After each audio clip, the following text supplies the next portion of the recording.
Uff, jeg begynner å bli langhåret. Jeg tror jeg må ta meg en frisørtur. Hei! Dette begynner å bli en vane. Jeg vil nemlig snakke om Blood on the Clock Tower igjen. Når du spiller med en fast gruppe, så etableres det veldig raskt ulike meta. Ole kommer for eksempel alltid ut med rollen sin på dag 1. Hanna er glad i å nominere. Marie snakker alltid med naboene sine, bortsett fra når hun er empath. Og Simon er alltid ond. Det er ingenting feil med sånne meta, og det er helt naturlig at de oppstår. Og du kan ha det artig med dem. Du kan også utnytte dem på godt og ondt. Hvis jeg for eksempel er The Witch, så vil jeg garantert peke ut Hanna. Og hvis han Ole ikke kommer ut og sier hvem han er, da bør kanskje byen nominere han. Men det er noen meta jeg ikke liker, og det er hvis det oppstår et meta om at spesifikke roller skal spilles på en spesifikk måte.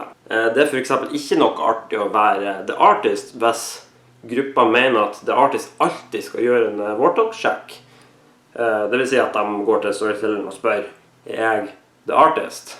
Ja, av og til kan det være nyttig å bruke The Artist på den måten, men det er ikke den eneste måten å bruke The Artist på.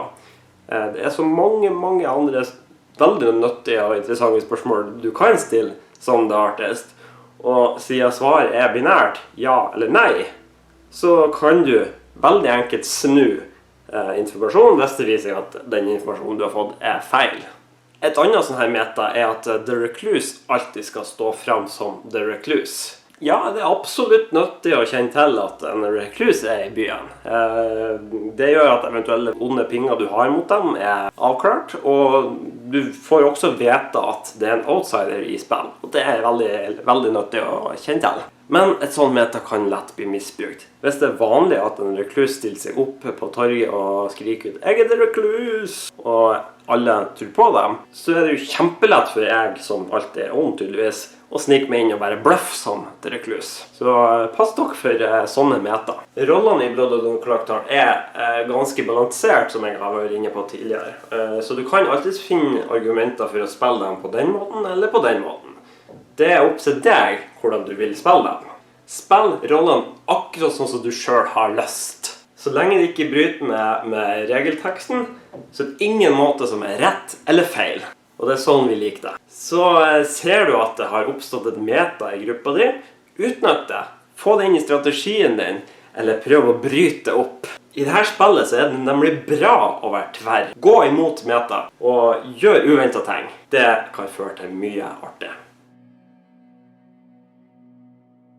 The Recluse er for øvrig en av mine favorittroller i dette skriptet. Det er en rar rolle som kan føre til mye artig. Og jeg vil nå gå gjennom noen av interaksjonene som en Recluse kan ha med de andre rollene i Trouble Brewing. Og i denne gjennomgangen så ser jeg bort ifra hvis andre spillere er forgiftet eller drunk, men du må selvfølgelig ha det i mente når du spiller.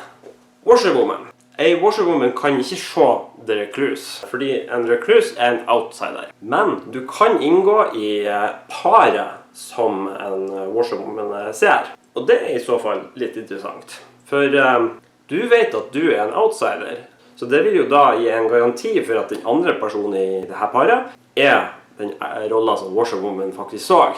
Nesten garantert i alle fall. Det er aldri noen ting som er garantert i dette spillet. Og det neste da kan jeg fundere på, det er hvorfor var akkurat du den falske positive i denne washerwoman-pingen? Hva er det storytelleren prøver å fortelle dere? Er dette bare for å kaste et litt ondt lys over deg? Eller prøv storytelleren å gi dere et hint om at for eksempel en drunk er i spill, eller en baron? Det er i alle fall neppe tilfeldig at The Washerwoman så deg som en del av paret sitt. Librarian. Du er en outsider, så du kan bli sett av en librarian. Og det er jo supert å bli stadfestet av en librarian. Det gjør det enkelt for deg å vinne tillit. Men du kan selvsagt være den falske positive i det paret som librarian så. Enten fordi at du blir lest som ond, eller fordi at librarian så to outsiders av en eller annen grunn. Og da er det igjen opp til dere å finne ut hvorfor. Investigator. Nå begynner artig. En investigator kan se deg som en minion, men du kan også være den falske positive, så at den andre personen de så den ekte minion. Hva det storytelleren prøver å fortelle? Du i denne pingen bare for å spre litt misinformasjon? Hvem vet? Storytelleren vet. Det det dere skal finne ut av nå. Det et lite minispill, så du og investigator kan begynne på. The Chef. Kokken kan se deg som ond, og hvis de i løpet av spillet står frem og sier at det minst ett ondt par i spill, da bør du kanskje se litt nærmere på naboene dine. Empath. Som du sikkert forstår, hvis du sitter att med en empath, så kan de lese deg som ond. Men det ikke en negativ ting. Det kan faktisk være en positiv ting for deg. For eksempel naboen din veldig skeptisk til å snakke med deg, så kan det være et tegn på at de har sett deg som noe fælt. Så jeg vil ha brukt det som en samtalestarter. Jeg ser at du litt skeptisk til meg. Jeg tror jeg vet hvorfor. Jeg nemlig The Recluse. Du The Empath? Bam! Da har du en god spiller, så du kan stole på resten av spillet. Og dessuten det jo kjempeinteressant hvis The Empath fikk tale 2. For hvem det som sitter på siden av dem? Og så kan du selvfølgelig snu på det her. Hvis du har en nabo som sier at de en empath, og de veldig ivrige på å snakke med deg, og hevder at de har fått tale 0, vel, da det noe muffets på gang her. De forgiftet? De full? De full av løgn? Spennende. Fortune-telleren. Fortune-telleren ser i utgangspunktet ut som å være en veldig sterk rolle, men det den nødvendigvis ikke. For en fortune-teller har mange feilkilder. Jeg skal komme tilbake til de feilkildene i slutten av denne videoen, men en av de feilkildene selvfølgelig The Recluse. For en fortune-teller kan nemlig se deg som demon. Og da kan du bruke mange av de samme strategiene som du gjør i møte med en empath. Undertaker. Her kanskje den interaksjonen jeg synes vanskeligst å snu til noe positivt. Det litt av greia med outsiders. De har negativ påvirkning på byen, selv om de gode. Uansett, hvis du blir henrettet, så kan en Undertaker se deg som en minion eller en demon. Og det ikke så veldig nyttig, for du vet at det vil skje. Så derfor det veldig lite vits i å henrette deg som en Undertaker-sjekk. Men skulle det likevel skje, så det jo litt interessant å få vite hva var det de så liksom. Hvorfor så de deg for eksempel som en Scarlet Woman? Det et hint om at det faktisk en Scarlet Woman i spillet? Eller kanskje Undertaker så deg som The Spy? Det I så fall et kjempenyttig hint til det gode laget. For The Spy vil jo vanligvis ikke se ut som The Spy. Så hvis en Undertaker ser The Spy, så det sannsynligvis en Recluse.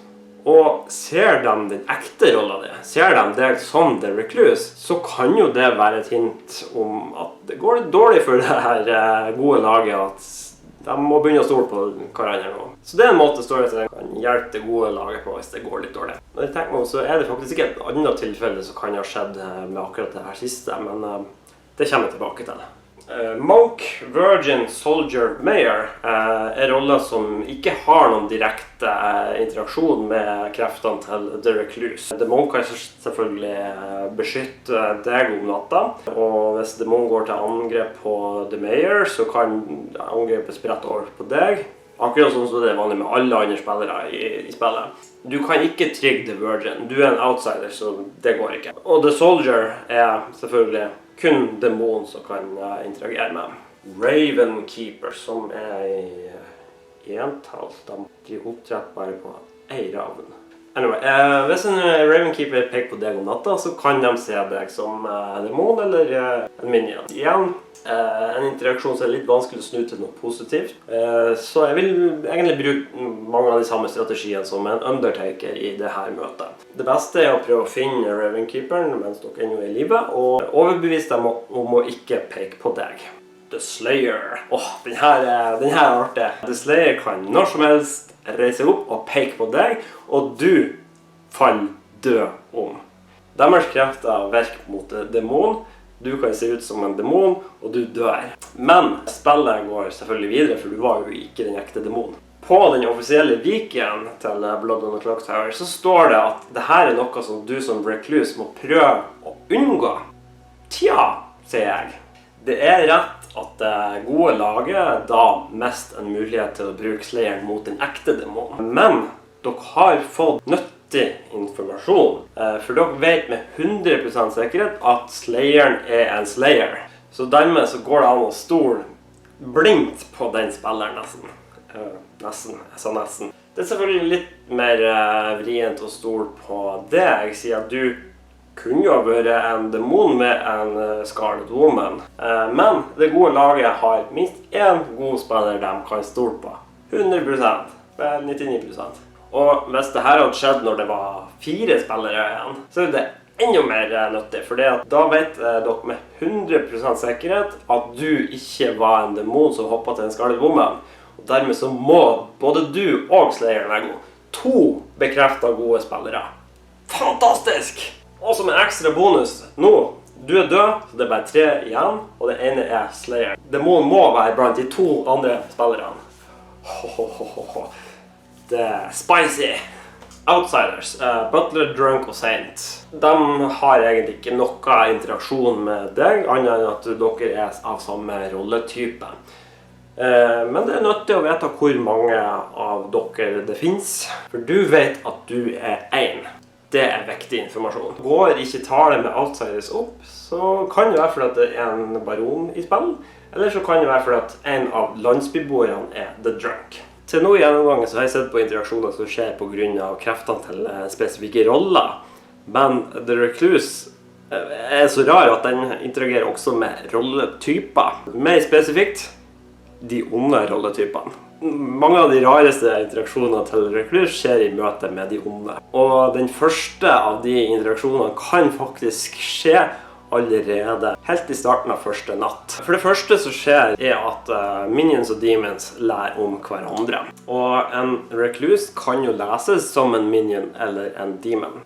Dere ser hvor jeg vil nå. Storytelleren kan nemlig vekke demon og peke på The Recluse som en av sine minions. Men Storytell kan jo ikke la være å fortelle om andre minions, så dermed så vil demon få et navn for mye i lista over hvem som er minionsene.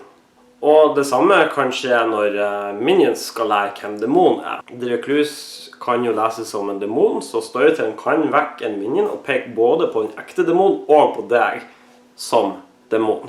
Det skal selvfølgelig bare være en demon i spill, men de får vite 2 navn, og da er det jo noe fryktelig rart som skjer der. Så det er en sånn ting som er mulig å gjøre, men som storytelleren kanskje ikke bør gjøre. Det er kaotisk, det er forvirrende, og sannsynligvis så vil spillet slutt på dag 1, fordi at det onde laget blir veldig, veldig synlig.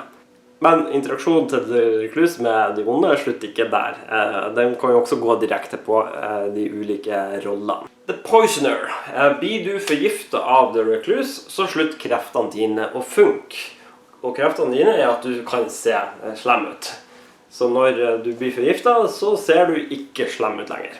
Og det vil si at du ser ut som The Recluse for alle som kan se deg. The Poisoner handler jo først i nattrekkefølgen. Og det betyr at hvis du blir forgiftet på første natt, så vil du gi ekte info til alle topprollene, eller alle rollene som kan se deg. Og ekte info høres jo veldig fint ut, men du vet jo ikke at det har skjedd. Du vet jo ikke at du er forgiftet, så dermed så er ekte info til fordel for det onde laget, fordi det skaper mye forvirring for deg. Si for eksempel kokken at det er 0 onde par, så ser jo begge naboene dine veldig snille ut. Og jeg nevnte også at det kunne skje en litt rar ting med The Undertaker. Det er veldig sært, og jeg har aldri sett at det har skjedd, men hvis du blir henrettet, det går til natt, og Poisoner forgifter deg i den rekkefølgen, så må Undertaker se deg som The Recluse, med mindre de dør først. Jeg kan ikke se noen grunn til at jeg ville gjort det her som en Poisoner noen gang. Det er veldig mange andre mål som passer bedre for gifta mi enn en nylig avdød Recluse. Men det er mekanisk mulig. Det er en veldig rar ting å gjøre. The Spy. En spion har ingen direkte interaksjon med deg, men de ser jo hele Grimoire og vet hvem du er helt fra begynnelsen av. Så hvis det er noen som er litt for ivrig og anklager deg for å være ond, uten å ha noen tilsynelatende god grunn for det, så kan det jo hende at det er en spy på ferde. Scarlet Woman.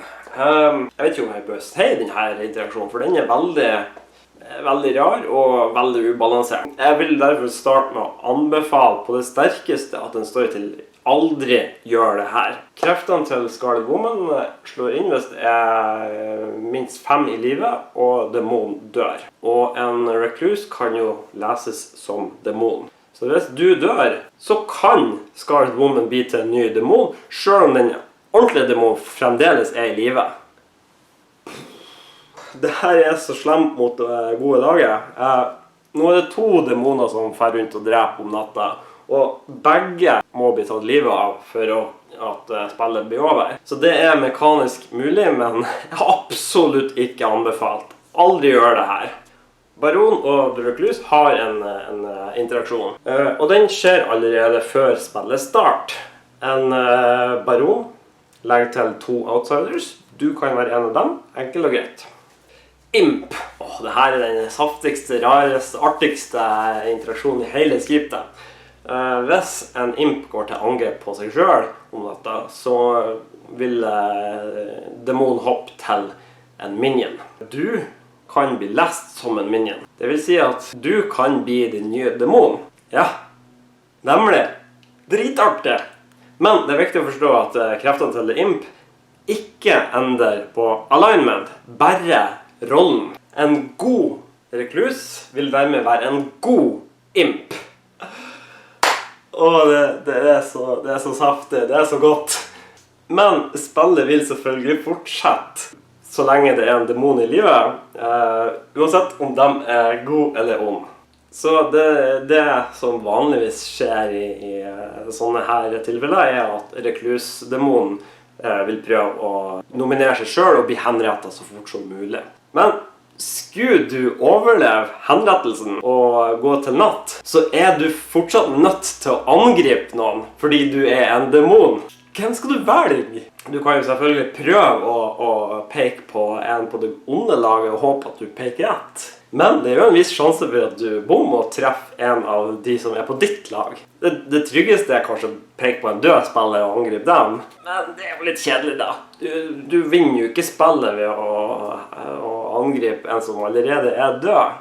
De beste vinnersjanser får du hvis du angriper deg selv. Men også det er litt risky. Hvis det er en minion i livet fortsatt. Det som skjer da, det er jo at demon hopper til den minion. Og du har ikke peiling på hvem det er. Jeg digger det her spillet. En sånn her recluse-demon er en av de tingene som er mekanisk mulig, men som du som storyteller kanskje ikke bør gjøre. I dette tilfellet så er det jo litt mer balansert enn dobbeltdemon-tilfellet med Scarlet Woman. Så det er ok å snike det inn av og til. Kaoset som oppstår da er veldig artig. Som du ser så kan reclusen være årsaker til mye kaos og mye forvirring og mye artig. Du kan jo alltid sette en recluse inn i andre skript, for eksempel med å bruke skriptverktøy som du finner på bloodontheclocktower.com. Men vær obs på at du bør sjekke balansen når du gjør det. Jeg tenkte jeg skulle se på noen enkle strategier du kan gjøre når du spiller som The Recluse.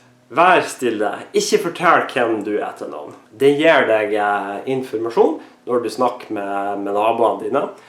Og dessuten så kan det onde laget finne på å bruke Recluse som en av sine bløffer. Og da er det ekstra digg å kunne røye seg opp og anklage dem for løgn.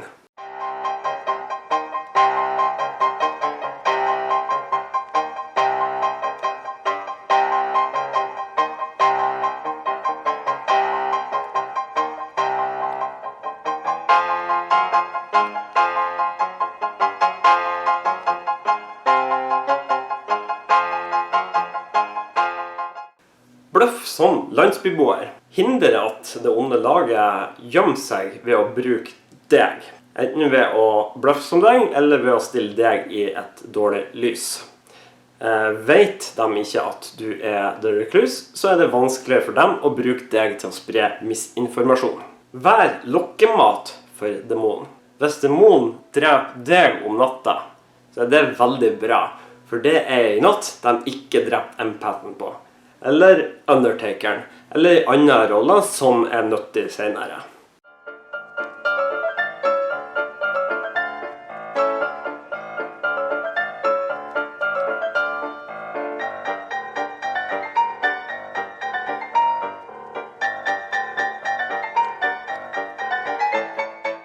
Ikke være I livet på siste dag.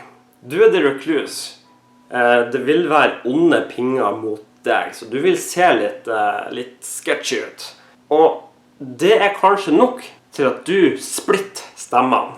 Det vil du ikke gjøre på siste dag, for da må landsbyen være samstemt om hvem som den ordentlige demonen. Let etter andre outsiders. Du vet at du en. Du vet også hvor mange outsiders det bør være. Så finner du flere, så kan det være en baron I byen. Og finner du færre enn forventet, så bør dere begynne å se etter hvem som kan være the drunk. Bluff som en annen outsider. Da gir du et hint til byen om at du en outsider, og kanskje få dem med på å lete etter andre.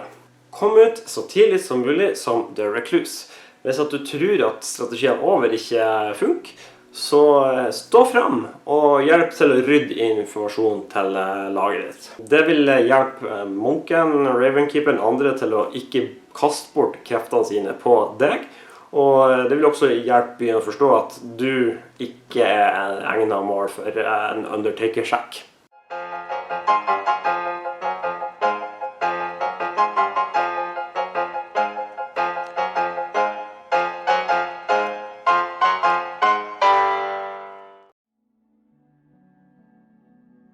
Jeg nevnte at jeg skulle ta for meg feilkildene til The Fortune Teller. Og de din innebygde falske positive, også kalt en red herring. The Recluse, en død spiller som har vært demon tidligere. Og selvfølgelig, hvis du forgiftet eller du drunk, så ingen av informasjonen din gyldig. Som Fortune Teller så kan du jo sjekke hvilken som helst av spillere. Du peker på 2 personer og får vite om de en demon eller ikke. Du kan også peke på døde personer. Demon The Imp kan jo angripe seg selv og hoppe til en av sine minions. I det skjer, så vil både den nye demonen og den gamle døde demonen være en demonping for en fortune teller. Det vil si at på natt 1 så det 3 spillere som kan gi en demonping for en fortune teller. Red Herring, The Recluse og demon. Men hvis demon angriper seg selv neste natt, så det plutselig 4 som kan være en demonping for fortune-telleren. Den nye demon, den gamle demon, Red Herringen og Reclusen. Så avhengig av hvor mange spillere dere og hvor mange netter demonen velger å hoppe, så det faktisk så mange som 6 spillere I ringen som kan gi en demonping til en fortune-teller. 6!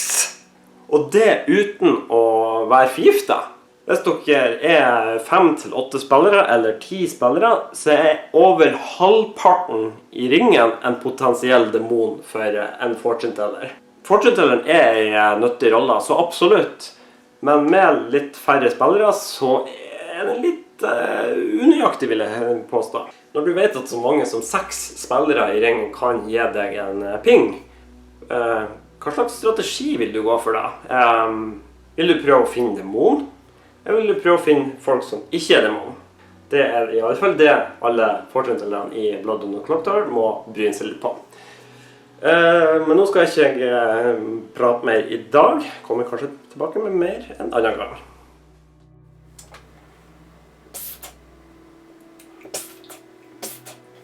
Nei, det løgn. Jeg kan snakke med den ordentlige reklusen, og det ikke du. Nei, det går ikke. Nei, jeg skal ikke på. Å, gjør du det, ja? Ja vel, ja. Ok. Ja, men det bra. Nei. Reklus. Au!